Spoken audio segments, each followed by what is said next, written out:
السلام علیکم فرینڈز، جب تک آپ کی فیڈ بیک میرے ساتھ رہے گی اس وقت تک میں مختصر سی ویڈیوز آپ کی نظر کرتا رہوں گا۔ دیکھیں، ایک بڑا امپورٹنٹ معاملہ ہے سبسیکوینٹ وینڈر کا۔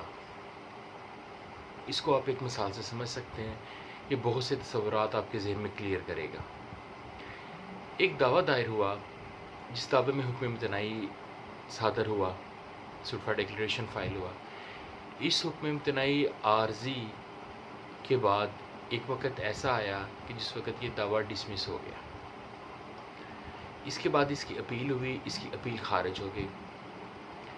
پھر جس وقت اپیل خارج ہونے کے بعد آگے ریویژن دائر نہیں ہوئی تھی اور کسی قسم کا کوئی حکم امتناعی موجود نہیں تھا، کیونکہ جو ایک حکم امتناعی پہلے عارضی دیا گیا تھا وہ دعوے کی ڈسمسل کے ساتھ ختم ہو چکا تھا، اپیل ختم ہو چکی تھی۔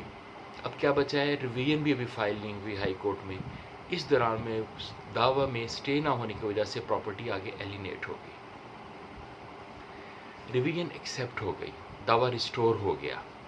اب یہی ہائر کورٹس نے ہولڈ کیا کہ یہ پیریڈ جو درمیان والا جس میں آپ نے کوئی سٹے وغیرہ کوئی چیز کہانی موجود نہیں تھی، یہ کنٹینیوشن آف لیٹیگیشن سمجھی جائے گا یہ پیریڈ بھی، اور یہی سمجھا جائے گا کہ یہ جو منتقلی ہوئی ہے دوران سماعت دعویٰ ہوئی ہے، یعنی یہ لیسپنڈنس کے زمرے میں آئے گی، اور جس نے اس دوران میں یہ پراپرٹی پرچیز کی ہے اسے فریق بنائے جانے کی ضرورت نہیں ہے، یہ نیسیسری پارٹی نہیں ہے۔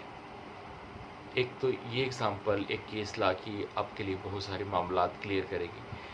سیکنڈلی، آپ کے سامنے ایک بہت دفعہ سوال یہ اٹھتا ہے کہ سوٹ فار ڈیکلیریشن وراثت پہ، یا آپ نے کسی انتقال کو چیلنج کیا، کسی رجسٹری کو چیلنج کیا، تو اب کہانی یہ ہے کہ یہ آگے پراپرٹی بہت ساری جگہ پہ فروخت ہو چکی ہے کہ ان لوگوں کو فریق بنایا جانا ضروری ہے، تو ان میں سے بیسک انتقال کے علاوہ کسی کو فریق بنایا جانا ضروری نہیں، ان میں سے کوئی بھی نیسیسری پارٹی نہیں ہے۔ سوٹ فار اسپیسیفک پرفارمنس آپ نے فائل کیا، اب دوران سماعت دعویٰ جائیداد آگے منتقل ہوگی، کسی وجہ سے آپ کا حکم امتناعی خارج ہو گیا، کچھ ہو گیا۔ اب ان لوگوں کو جن کو یہ مدعا پراپرٹی آگے بیچ چکا ہے دوران سماعت دعویٰ تعمیل مادہ مختص میں، ان کو فریق مقدمہ بنائے جانے کی ضرورت نہیں۔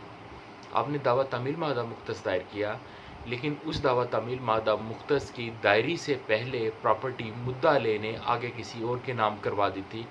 اب یہ شخص نیسیسری پارٹی بنے گا، اس کو آپ فریق بنائیں گے کیونکہ پراپرٹی اب اوریجنل مالک کے نام نہیں رہی۔ سوٹ فار ڈیکلیریشن اس لحاظ سے ڈیفرنٹ ہے، اس میں ایک درمیان میں انتقال نے خارج ہو جانا ہے، جس وقت وہ سٹرکچر گر گیا تو اس کے اوپر موجود سارا سپر سٹرکچر گر گیا۔ اس تعمیل مادہ مختص میں ایسا کوئی سٹرکچر نہیں گرنا ہے، تو اس لیے اگر آپ کے دعوے کی دائری سے پہلے پراپرٹی آگے منتقل ہو چکی ہے تو اس کو آپ فریق بنائیں گے۔ اتنی سی بات، شکریہ، اللہ حافظ۔